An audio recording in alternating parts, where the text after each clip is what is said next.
are as follows. One, we would like to talk about what has been done pursuant the removal of Uzbekistan from the country of particular concern list. The next topic, which is the most important in some ways, is what will happen next? What are the concrete steps and actions that will be taken by Uzbekistan? And then the third is, what does this mean for the region? What does it mean for the Muslim majority world and the rest of the world? Is there a model here in terms of countries coming off of the CPC list that is useful or can be applied to other places? So what we will do is we will first hear from His Excellency Ambassador JAVLON VAKHABOV, and he will speak first, and then we will hear from Mr. KNOX THAMES, who is the Special Envoy for Religious Minorities from the United States State Department. And then we will hear from the Institute for Global Engagement's James CHEN, who will be talking about the practicality of what the model actually looks like and what it means for an NGO from the bottom up to be working with a government from the top down as we think about what the model actually is. And then we'll open up for Q&A, and we'll be done by 11 as promised. So thank you again for being here. Mr. Ambassador. It is always a pleasure to be back at the National Press Club, the place where we are continuing to introduce new Uzbekistan to the world community. Today we are, as it was mentioned, marking Uzbekistan's progress in advancing religious freedom that was highly praised by many in the White House, State Department, the Hill, and finally Secretary Pompeo's recent decision on the removal of Uzbekistan from the list of countries of particular concern has become yet another recognition of the success of reforms and changes taking place in Uzbekistan nowadays. So I need to emphasize that within past 6 months, there were series of acknowledgements of Uzbekistan's progress on human rights issues, as we've seen them in trafficking in person report by the Department of State, Department of Labor's TDA report on forced labor issues, and removal of Uzbek cotton from the list of goods produced by child labor, and many, many others. So we highly value that our efforts resonate with the international community. Latest testament of it was the unanimous support of Uzbekistan-led United Nations resolution, enlightenment and religious tolerance that was supported actually by vast majority of the United Nations member states. This resolution provides universal access to education, eliminating illiteracy and ignorance. So I need to stress that thanks to Department of State's decision, recent decision, we've managed to overcome one of the last challenge to turn a new page in our bilateral relations. Dear friends, I was following social media just to know how this decision was pursued by the public of Uzbekistan, and what was the reaction of the people of Uzbekistan. And to my surprise, I noticed that many still wonder how Uzbekistan ended up in the CPC list. How the country, proud of its centuries-long traditions of tolerance and interreligious coexistence, with its world-renowned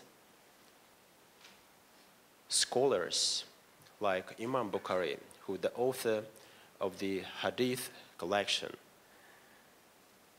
the holy book regarded in Muslim world to as second to Holy Quran.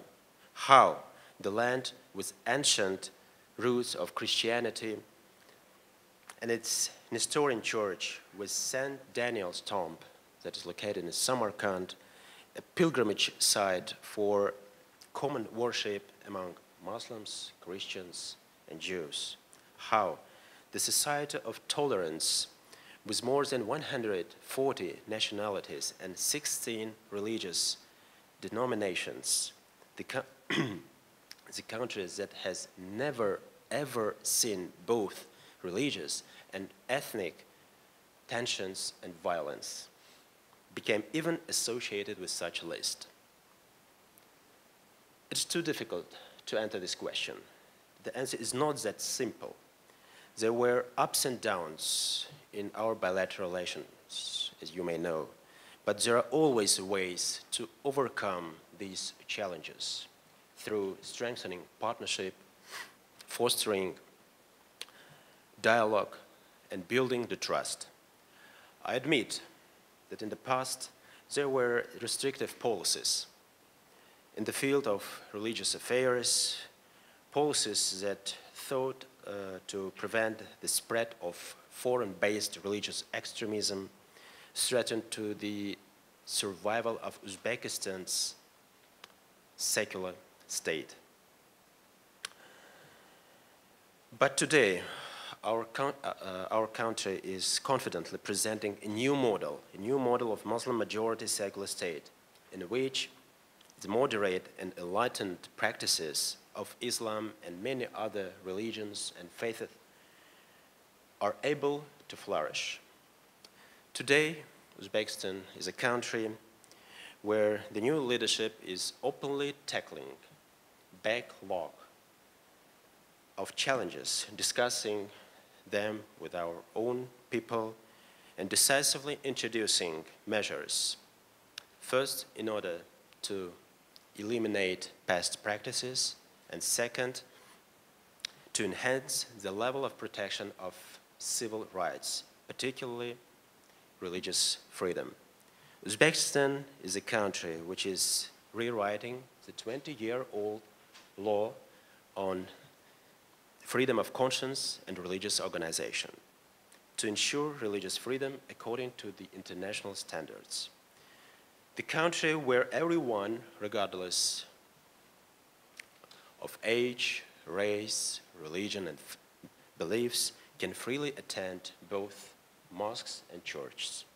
It is a country where thousands are pardoned, thousands removed from the security watch list, and have already returned to normal life and even get their previous jobs.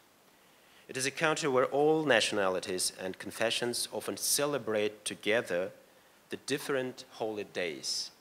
The country where the president of Muslim majority state could congratulate all the Christians with the birth of Christ, as it was happened, in fact, last year. Today, Uzbekistan is a country that overcoming persisting challenges through reforms and change, bearing the voices of people and consulting with international partners. This is a new Uzbekistan, a country with significant progress that fully deserves to be acknowledged. One could ask, what are the major implications of Uzbekistan's removal from CPC list, as well as adoption of the United Nations General Assembly resolution on religious issues, also initiated by Uzbekistan?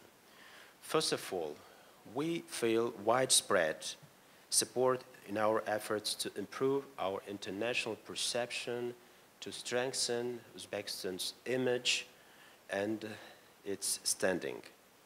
Secondly, we realize interconnection between human rights and trade and investment issues.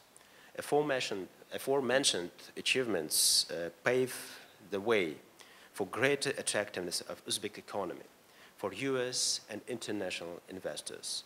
Thirdly, Uzbekistan could be seen, as it was mentioned previously, as offering a unique model of ensuring peace and prosperity in multi-ethnic and multi-confessional society. So far, a great deal of work has already been done, and much needs to be done. So today, I won't go in details of our record of actions taken so far. I would like to draw your attention at our further steps towards ensuring religious freedom in Uzbekistan. So we are committed to fully implementing the provisions of the roadmap that was adopted by the National Assembly of Uzbekistan this year, roadmap that is based on recommendations of the UN Special Rapporteur after his visit to Uzbekistan last year. We will precisely drafting a new law on religious freedom, providing broader guarantees and protection for religious organizations, further simplifying their registration in Uzbekistan. We stand ready to work closely with relevant US government agencies, in particular Department of State, Congress, OSCE, and other partners to bring the best ever model law on religious freedom. I need to state with regret that there were incidents related to raids on Baptist Church just prior to a few days before the decision took place. I assume that this was one of the reasons why Uzbekistan is remaining in a watch list. I need to admit that there are some difficulties. There are some difficulties with the implementation of our law, especially at the regional, local level.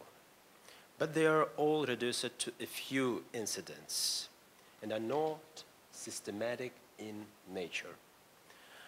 However, I would like to specifically note that Uzbekistan has committed to preventing raids on unregistered religious organizations and groups, and the government will suppress such violations and all the offenses will be prosecuted by law. Yesterday, I was speaking to Minister Kamilov, Foreign Minister Kamilov, who once again reassured that the government of Uzbekistan is committed to stop all those raids took place in the past. And the government is committed again to implementing that roadmap and even drafting the law that I mentioned above on religious freedom. So to continue the success of the first ever ministerial on advancing religious freedom in DC last July, attended by Uzbekistan delegation led by Foreign Minister Kamilov, we offered our proposal to arrange next regional ministerial to advance religious freedom in Uzbekistan in 2019.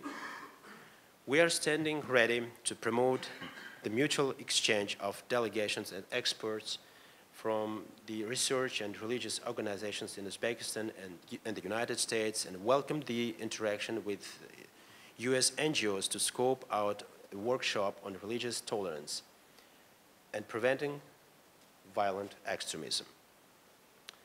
So, dear friends, Uzbekistan is gradually following the path of reforms that are being implemented, not for the sake of reforms, not to please someone, even here, but to serve primarily the interests of our people. We recognize that this path might be challenging, but we are looking to the future with confidence. And I believe that our firm commitment to irreversible reforms and change there will be many more great achievements. And one of them, I hope, Uzbekistan's removal from the watch list. Thank you so much.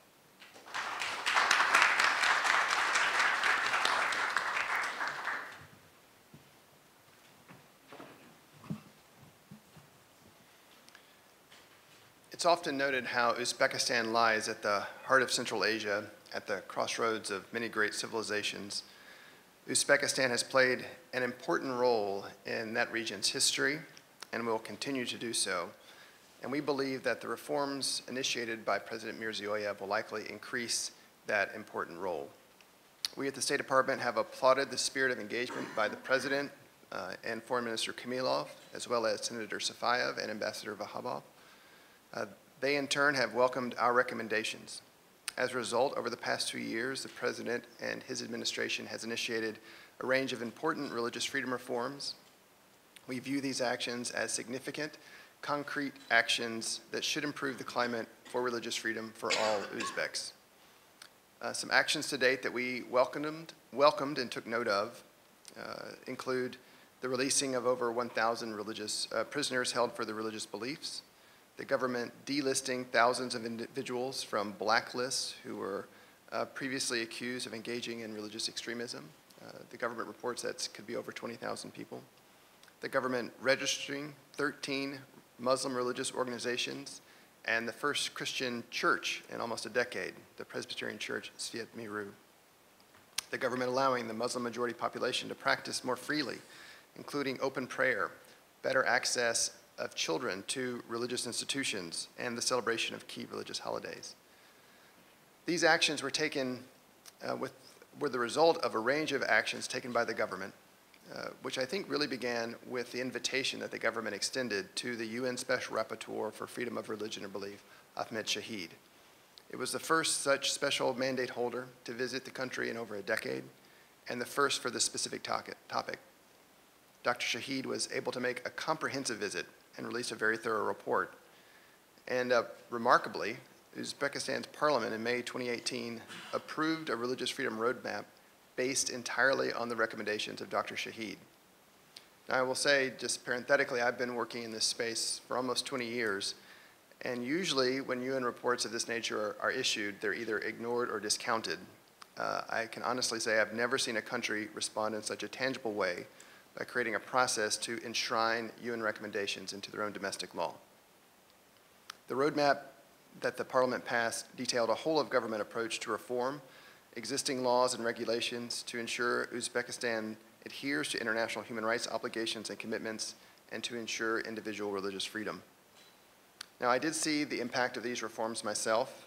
I and my colleague Samir Hossein visited Uzbekistan in June, and we had a range of very constructive meetings with government officials, religious groups, and civil society leaders.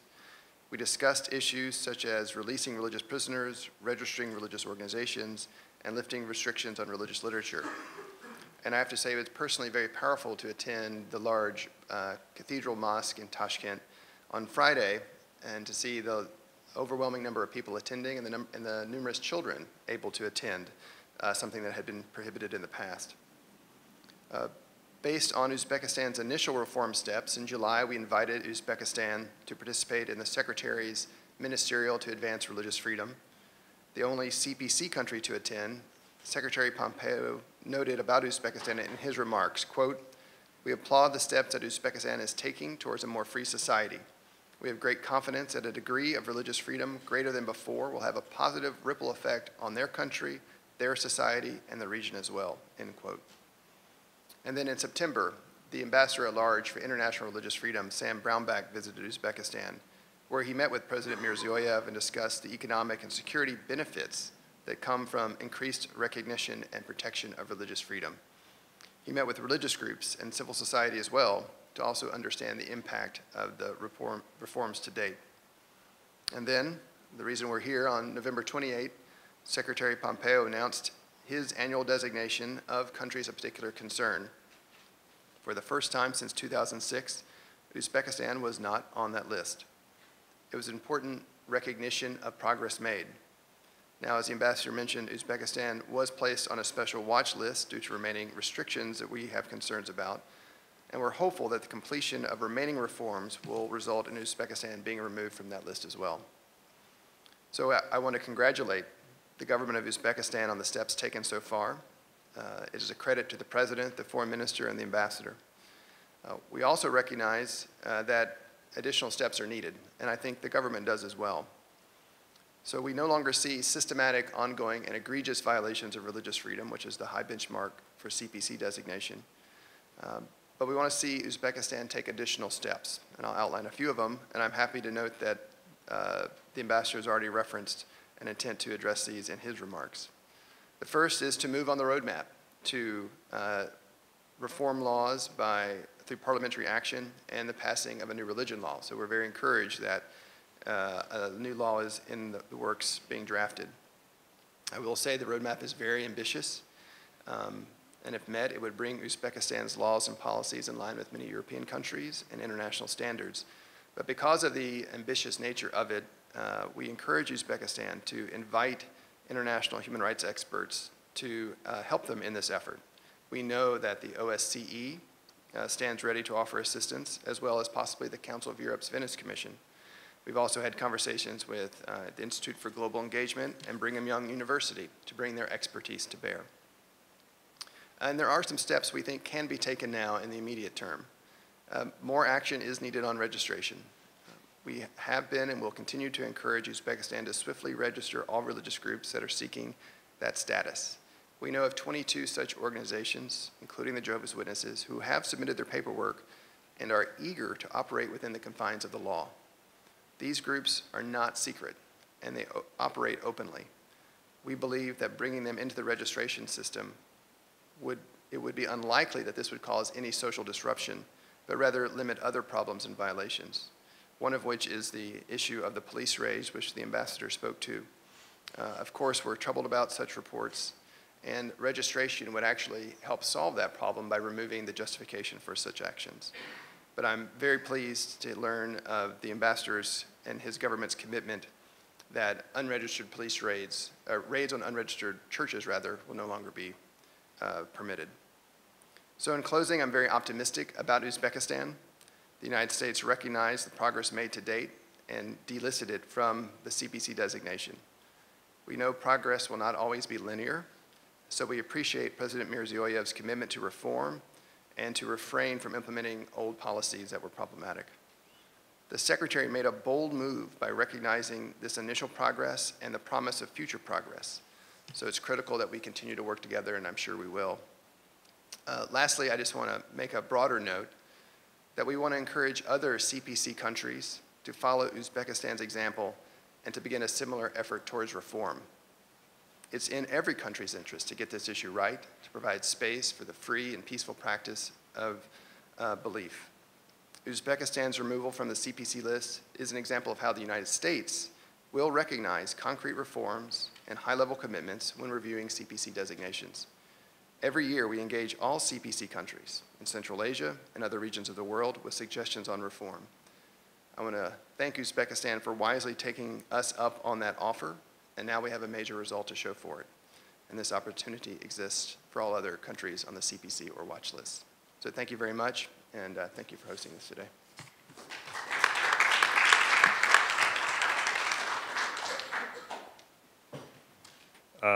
Last September, we had the opportunity to go to Uzbekistan. We brought a delegation of leading Muslim and Christian leaders from the civil society here in the US. Some of those people included people like Imam Talib Sharif, who is the Imam of the Nation's Mosque here in Washington, D.C., the first Muslim mosque in the country. US Air Force veteran himself. The mosque is involved with in collaboration with the US government and things about countering violent extremism. We also had a Professor Sherman Jackson, who is the King Faisal Chair in Islamic Thought and Culture at University of Southern California. We also had folks like Pastor Bob Roberts, who's the pastor of a Baptist pastor of a church in Dallas, was very active in Muslim-Christian engagement, and Chris Seipel here with us as well, and some other folks. And the purpose of that was to illustrate how religious folks, people that take their faith seriously, are present in all sectors of society, whether it's clergy, academia, philanthropy, media, NGO, and they all have a positive role to play. And so we were able to bring this delegation over in September, and we had meetings with various representatives of religious communities in Tashkent, including Protestants, Catholics, Muslims, obviously, evangelicals. We also had a chance to meet with the faculty and students at the International Islamic Academy in Tashkent. Had a great exchange with them over there, open Q&A and topics ranging from things in the US, and had a chance to visit the Center for Islamic Civilization, and as well as go to Samarkand and to view the Imam al-Bukhari Memorial Complex and the International Research Center that's being constructed there. So just really had an opportunity to try to get a sense of what the situation was on the ground, and also to see what could be done moving forward. And so with this memorandum of understanding, we had the opportunity that we've been able to engage with primarily two organizations. First is the Institute of Strategic and Regional Studies under the President of the Republic of Uzbekistan, and also the Independent Institute for Monitoring the Formation of Civil Society. So IG, we've signed an MOU with these two organizations, and this MOU was drafted over a period of 8 months. We've gone through multiple iterations. There's Uzbek translations, French translations, English translations that are all synchronized, and it's available on IG website if you're interested in the exact text. But primarily, the goal and the spirit is to undertake joint research and activities in advancing religious freedom in Uzbekistan.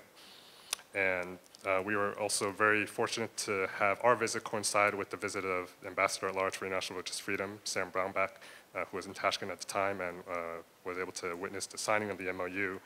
And so when we sign MOUs like these with countries, we've done similar things in countries like Vietnam, and it's really to show and demonstrate how if you want to have sustainable change in terms of improving religious freedom, there needs to be not only the top-down change, you have changes in laws and policies, but also you need bottom-up change, changes in the perceptions of the general public, changes of cultural norms and values in terms of buying into norms surrounding what religious freedom means. And so in contexts where even the term religious freedom could have some very negative connotations or some misunderstandings, it's necessary to be able to engage from both the top down and the bottom up. And so that's the purpose of the MOU, and basically laying down a framework of the practical projects that we hope to undertake in the months and years ahead. So let me just go over some of these. First is to build a foundation of indigenous academic scholarship on religious freedom, on rule of law, religion, and the rule of law. Very often, different countries, they don't even have academically rigorous scholarship in whatever that native language is on the implications of religious freedom. And if you want to inculcate change, you want to see change, you need to do that at the academic or the policy-making level. And so often there's just no or very little resources available in that matter. And so, one of the projects that the ISRS and IG will be engaging in is building that foundation, identifying scholars in the country that are very interested in pursuing this and being able to provide resources in the native languages as well as in English to be used. Also, there's an agreement to set up multi-faith religious freedom roundtables. These roundtables would be somewhat modeled on the International Religious Freedom Roundtable that we have here on Capitol Hill. Basically, it's an informal group of organizations involved in international religious freedom here in DC, and you have groups ranging from all the different religious communities, and being able to inform each other, coordinate with each other, as well as to engage the US government. And so we see a similar model being able to be implemented in Uzbekistan. Third would be holding a conference to explore the positive role of religion. It could seem quite innocuous, but in certain contexts, religion has been seen as a source of suspicion or as a source of potential instability or something to be controlled. And so it's worth having kind of conferences looking at just what are the positive roles that religious communities, religious leaders can play in society. Fourth would be the holding of religion and rule of law certificate training programs. These are programs that IGE has been conducting in countries like Vietnam, in Myanmar for the past many years. And what these programs do is we bring together experts from different countries around the world, legal experts in religion and law, to talk about, to present a global comparative case studies of how different issues regarding religious freedom or religion and law are handled in their countries. And the participants of these programs would be ranging from government officials, from academics, from faith leaders in Uzbekistan, bringing them all together in the same room to be able to have these to have real, frank, pragmatic discussions on what could be sensitive issues like these. Having these training programs there, and that's a program that IG has partnered with Brigham Young University's International Center for Law and Religion Studies for many years. And then finally, a cross-cultural religious literacy certificate program.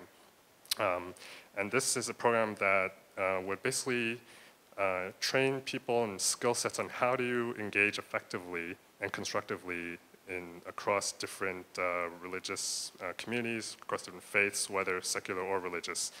And this would also be looking to involve government officials, academics, faith community leaders.